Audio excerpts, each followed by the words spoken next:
All right, shalom, shalom. This is Brother Mayum coming at you from GMS Tampa Bay.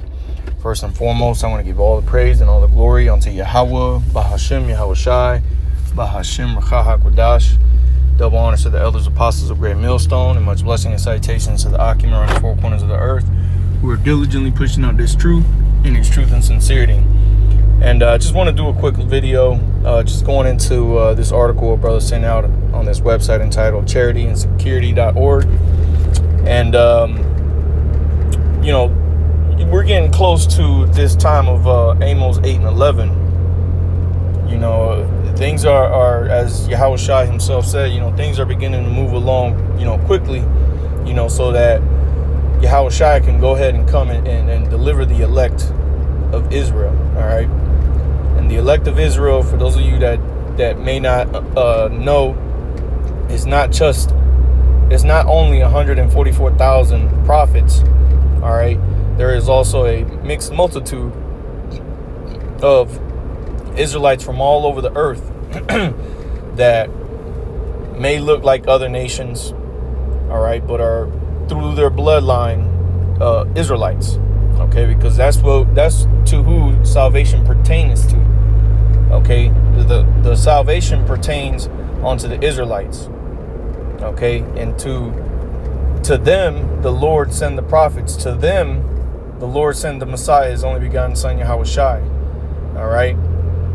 And one of the things that the Lord stated in the scriptures is this in Amos chapter 8 and verse, I think we can start up at, let me see, actually we can just start right at 11. This is Amos chapter 8 and verse 11. And bear with me as I do this in transit as well. Amos 8 and 11, behold, the days come, saith the Lord power, that I will send a famine in the land, not a famine of bread, nor a thirst for water, but of hearing the words of the Lord, Yahweh, Bahashem Yahweh Shai. So we understand now that, Yahweh Shai is the word, all right, and Yahweh Shai has given his messengers, his apostles, all right, the men that he has sent out, a portion of his spirit, which is known as the Holy Spirit, okay. And these men that the Lord sent out, all right, he's given us an unction. Let me just let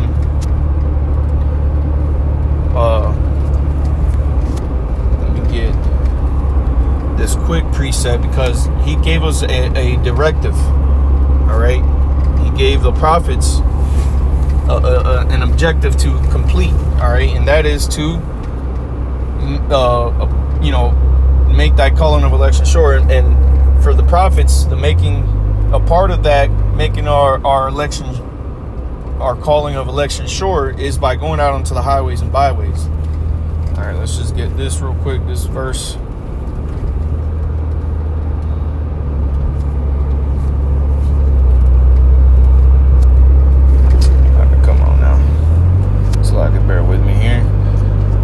This is the book of Luke.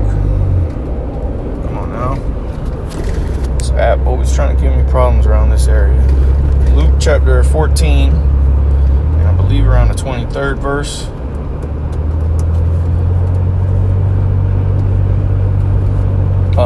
We can start at verse 15, just to get the meat off this on this precept here. This is Luke chapter 14 and verse 15. And when one of them that sat at meat with him heard these things, he said unto him, Blessed is he that shall eat bread in the kingdom of the Most High. Then said he unto him, A certain man made a great supper and bade many. So this is Yahweh Shai giving a parable, okay?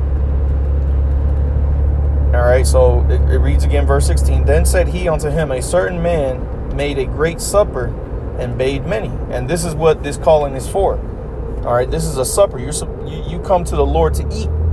And with the prophets, with the men that have the word of the Lord, all right, which is his spirit, the spirit of Yahweh Bashem Yahweh Shai, we go out to give the invitation for you to come and eat of this bread. All right, which again, the bread is a representation of Yahweh Shai. All right, a representation of this word.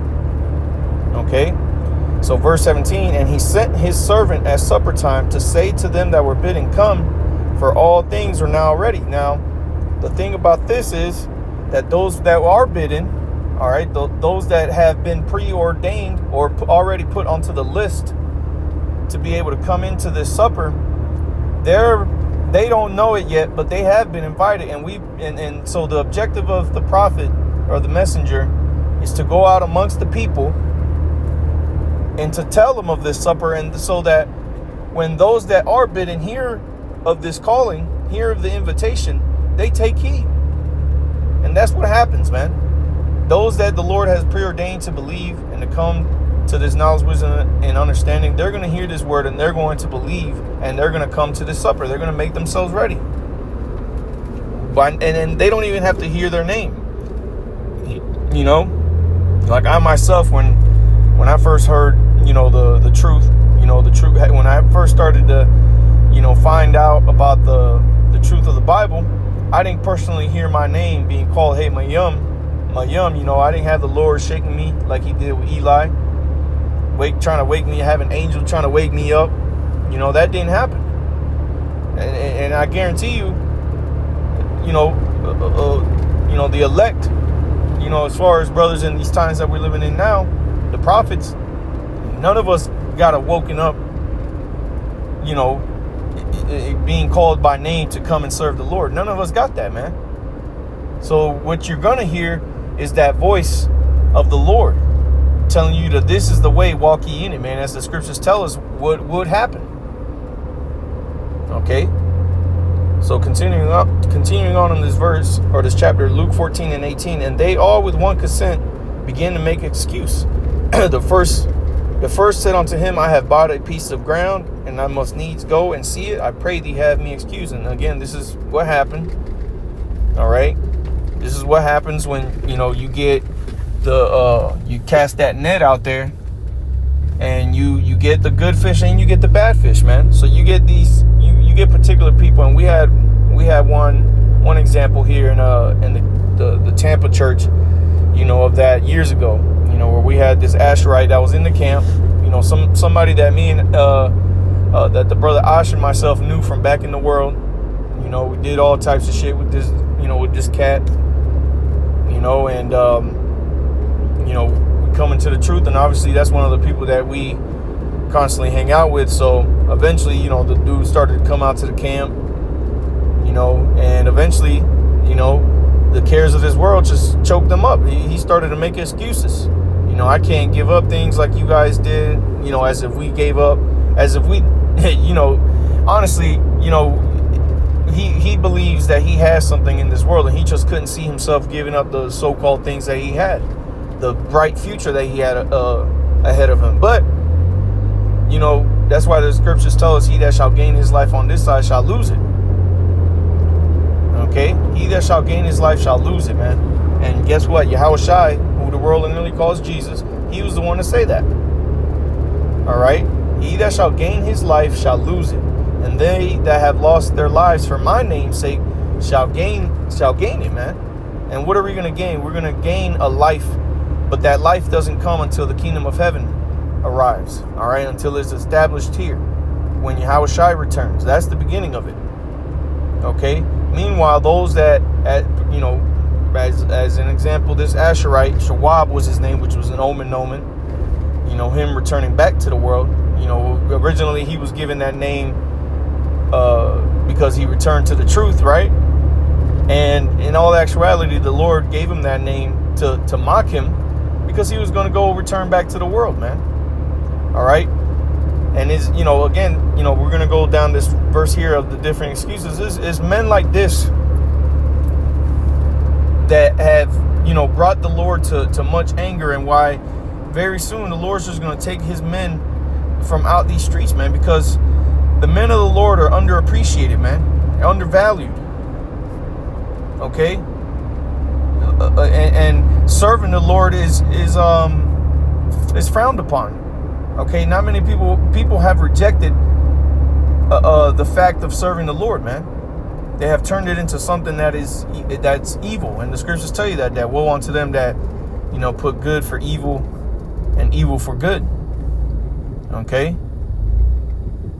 Jake can't be told, hey, the scriptures say you can't do this. Jake can't be told that, man. Oh, that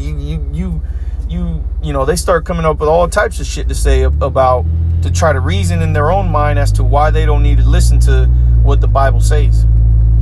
Oh, well, Jesus died for it. And that's the majority of these people's excuse. Oh, well, Jesus died for me. Okay? Or the other one, which comes from a lot of these women, is I don't need to listen to no man. You don't need to tell me what I need to do. Okay, that aspect of a man, which the Lord only deals with men as far as, sending out his instructions. He sends them out only to men, to the prophets. And then the prophets go and they are supposed to instruct the people. But people don't want to listen. They don't want to take heed to the authority that the Lord has bestowed upon these men to go out and speak his words. Okay, see, now Yahushua received all authority. He has the utmost authority over the earth. Okay, but guess what? The Israelites didn't even want to listen to him, the majority of them. Okay, so what did the Lord do? He took his son from off the earth, man. All right, Yahushua came. He was here for the years that he lived, and then he was taken back to the Heavenly Father. Okay, and rightfully so. Israel did not appreciate Yahushua, man. And then guess what? It's no different here in the times that we're living in today, man. The majority of you Israelites, you don't appreciate the word of Yahweh Shem Yahushua. You don't appreciate Yahushua. And you may be asking, well, I do appreciate Yahushua, but you don't appreciate his prophets. You don't appreciate the work that we do, that we put in, the sacrifices that we made, the obedience that we give towards the Lord. You don't appreciate none of that, and you dismiss us. You dismiss what the word of the Lord is saying through the Lord's prophets. Okay, and that's how you are, being dismissive of Yahushua, because Yahushua gave a particular remnant of men his word. All right, he gave them a remnant of his spirit. Okay, but it goes on to say, let me get to the point in this. Verse 19, and another said, I have bought 5 yoke of oxen, and I go to prove them. I pray thee have me excused. And another said, I have married a wife, and therefore I cannot come. So that servant came and showed his lord these things. Then the master of the house, being angry, said to his servant, and see, Yahweh Shem Yahushua is angry, man. Here it is, the Lord has extended his hand.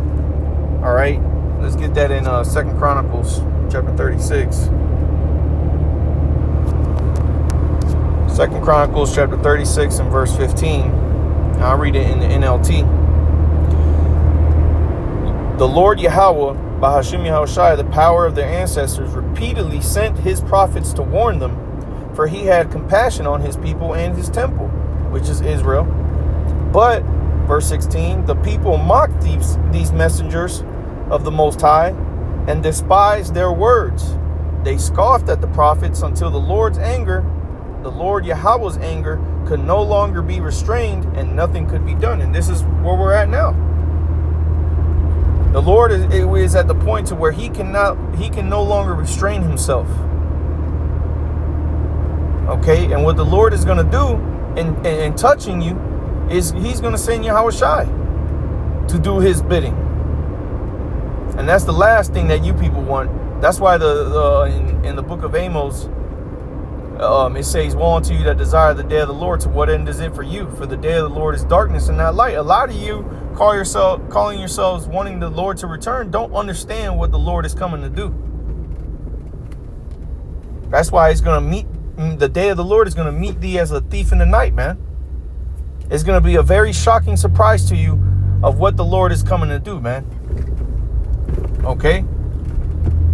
And see, prior to the Lord returning, this opportunity that you've been given to return unto the Lord, because the Lord is calling out through his prophets, the Lord is gonna eventually take away these men that you see, that you ridicule, all right, that you scoff at, the ones that you despise, all right, you despise what they have to say to you, All right. You despise the authority that in your eyes that they think they have, right? You say in your minds, who the hell do these men think they are? And guess what? The same thing. I'll let you in on a little secret. They said the same thing about the prophets of old. Ain't that something? Ain't that something? The prophets of old were told the exact same thing. And who the hell do you think you are? Under whose authority do you think you're coming? Hell, they even said the same thing about Yahushua. When he told them that he is on the right hand of the Lord, they were flabbergasted. Okay? These people were flabbergasted, man, at Yahushua's authority. They so much so that they wanted him dead. And you already know in the minds of a lot of these people that we deal with, that understand who we are and what we're about, you know, the ones that don't like you, that can't get along with you, deep down in their mind, these people really want to put us, 6 feet deep. I'll put it like that. They really want to do that. And if they could, guess what? They would. And you want to know another little secret? They did the same thing to the prophets of old. Ain't that something? See, except back then they had the means and the way to be able to just put you to death. Okay? They had the legal restraint wasn't there as it is today. Okay? All right, so it say going back to this Luke 14, it said verse 21, so that servant came and showed his lord these things. Then the master of the house, being angry, said to the servant, go out quickly into the streets and lanes of the city, and bring in hither the poor and the maimed and the halt and the blind. And the servant said, Lord, it is done as thou hast commanded, and yet there is room. And the Lord said unto the servant, Salakia, go out into the highways and hedges and compel them to come in, that my house may be filled. So see, the Lord gave a commission to his servants to go out onto the streets, to go out into the highways and byways, and bid his men to join, or to bid those that would believe to join this supper. Okay, give me 1 second, but all right, Salakia, I'm back now. Had to stop and put some air in my tires. But yeah, you know, the Lord commanded his prophets to go out onto the highways and byways to spread his word. Okay, but that wasn't going to be a thing that was going to be forever. Just like the Messiah.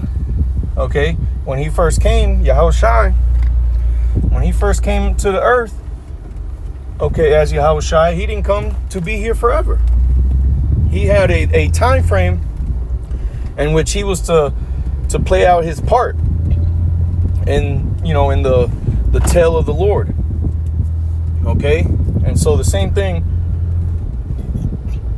goes for this word being teached, and we're quickly approaching that time. Okay, because things are starting to get spicy in the earth. Okay, more spicier than it's ever been. And people aren't considering that what these men that have been out in the streets of your downtown or your parks or wherever you may have seen those Israelites at teaching, you are not taking heed to what they've been saying. Okay, and that's something that I've been saying for months is you can say that we're closed-minded, but we don't have to be worried about being closed-minded. All right, because if we're wrong, all right, hypothetically speaking, if we're wrong, about the destruction of America and this place, collapsing completely and society going to shit, if we're wrong about that, then hey, guess what? We're still working. We're still parts of, we're still a part of this world because we still, pay our bills, whatnot. We have children, okay? We have families, so on and so forth. So if we're wrong, then guess what? We're just wrong. But if you're wrong, okay, because you are, because that's the thing is the majority of people in this society always like to point the finger at us and say how we're closed-minded and, oh, you guys don't, think of this and think of that. Well, guess what? We don't have to.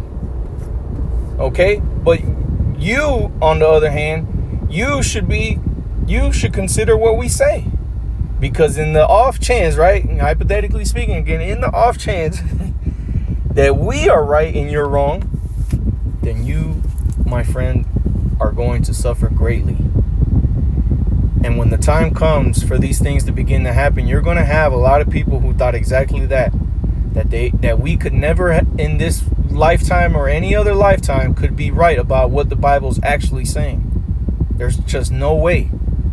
And what you're going to come to realize very soon is that these things are going to be happening, and that these things are going to go down the way that we told you the Bible is telling you. Okay? And at that time, when you actually realize these things, all right, let's just get this in Ezekiel. All right, real quick. Ezekiel 33 and verse 33. And when this comes to pass, what's going to come to pass? The prophecies of the Bible. When these things come to pass,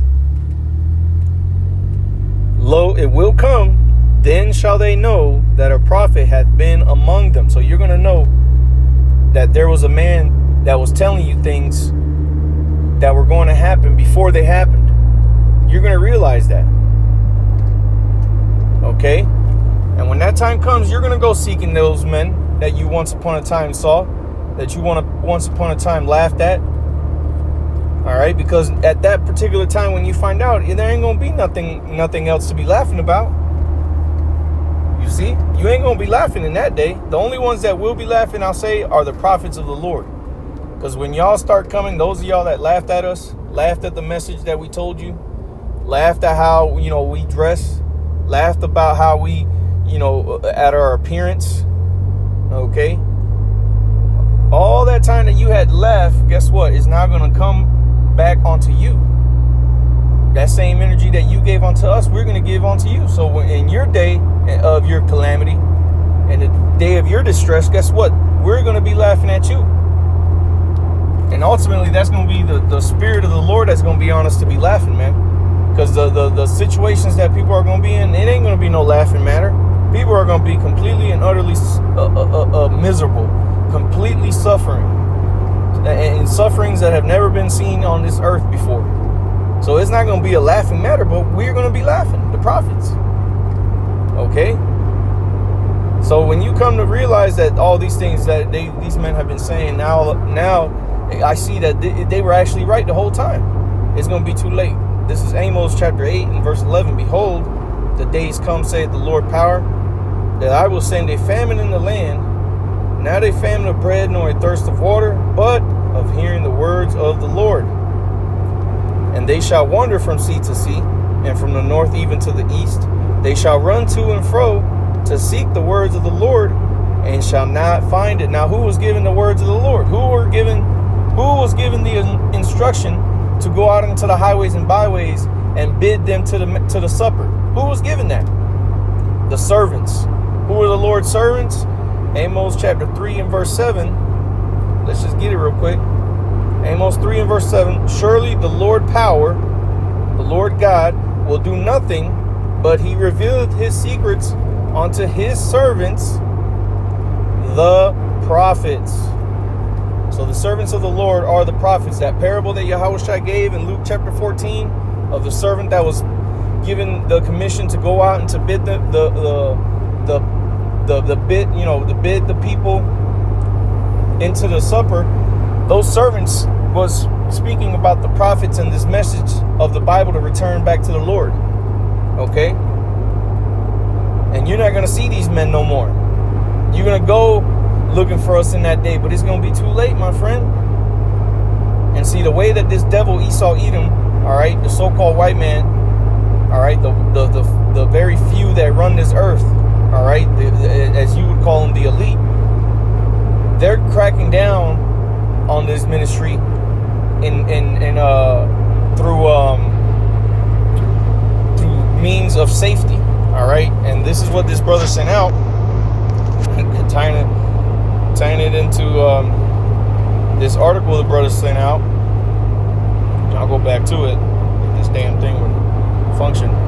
All right. So again, the website was entitled charityindsecurity.org. So again, they're opposing these changes and these crackdown on anyone speaking up against this society, this government.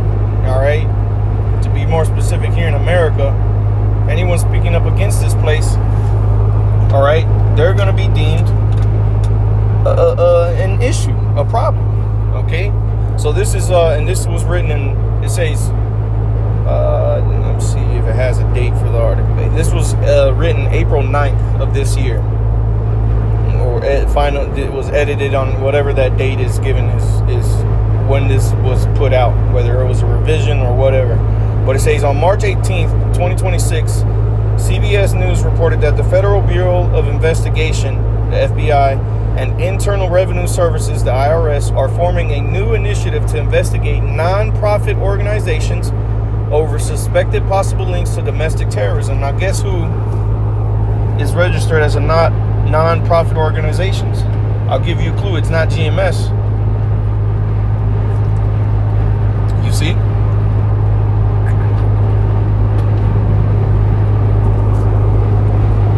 See how we've been trying to wake you clowns up over there? You've been getting set up by your leader, man. Okay? But it goes on to say, this comes after the issuance of the December 4th, 2025 Department of Justice memo implementing National Security Presidential Memorandum 7, countering domestic terrorism and organized political violence. The memo directed law enforcement agencies to prioritize investigation of anti-fascist actors, and there goes that word, the bingo word, actors who justify violence because of their views or those with extreme viewpoints on immigration, radical gender ideology, and anti-American sentiment. You see, the directive also calls for the investigation and prosecution of extremist groups that defraud the IRS. Okay, so that's in a broad way attacking the ministry. Okay, because even though Great Millstone doesn't have a 501c3 charter, the image that is in the minds of most people when they hear about the Hebrew Israelites is that of the IUIC. Okay, you got some ISUPK as well in the and I'm not certain if, I think ISUPK may have a 501c3 charter as well. Don't quote me on that because I could be wrong, but I kind of vaguely remember seeing something of them having, but I can't remember. It's just a faint memory at this point. But you know, the main group that's been put out there as the face of the Hebrew Israelite movement, so to say, is so-called movement is IUIC. They're the main ones. What's his name?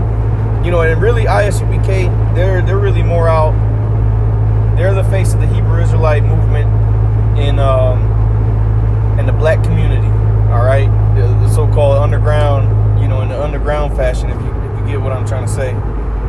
You know, they're kind of like, you know, world star, the face of the Hebrew Israelite community. Okay, so these different groups, what have they shown you? Okay, how have they been looked at in you know, or how have they been portrayed?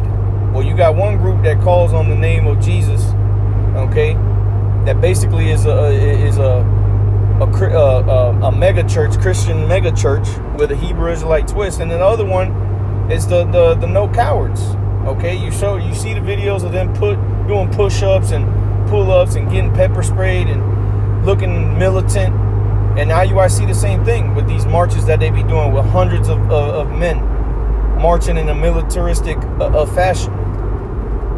You see, and what do they all talk about? The destruction of America. Okay, that's what they talk about. So the Hebrew Israelite message to the minds of most people is that of a message of being against America. Okay, that's what it's looked at. So when they come out with memorandums like this is a clear attack on the ministry. But they don't do it directed exactly at the Hebrew Israelites. They do it in a roundabout way. Okay, and things like this that have been getting passed over the years are all steps towards this famine of the word that we were reading about in Amos chapter 8, which is what's going to come. And guess what? We're nigh at the door, man. Just the last few steps for Esau to fully implement a crackdown on the word is going to come real soon, man. Okay, and that's pretty much, you know, what I got out of this article, and you know, Lord's will, this was edifying. You know, so hey, with that, I want to give all the praise and all the glory unto Yahweh, Bahashem, Yahushai, Bahashem, Ruach HaKodesh. Double honors to the elders, apostles, great millstone, and much blessing and salutations to the occupant around the four corners of the earth who are diligently pushing on this truth and this truth in sincerity. With that, I say shalom.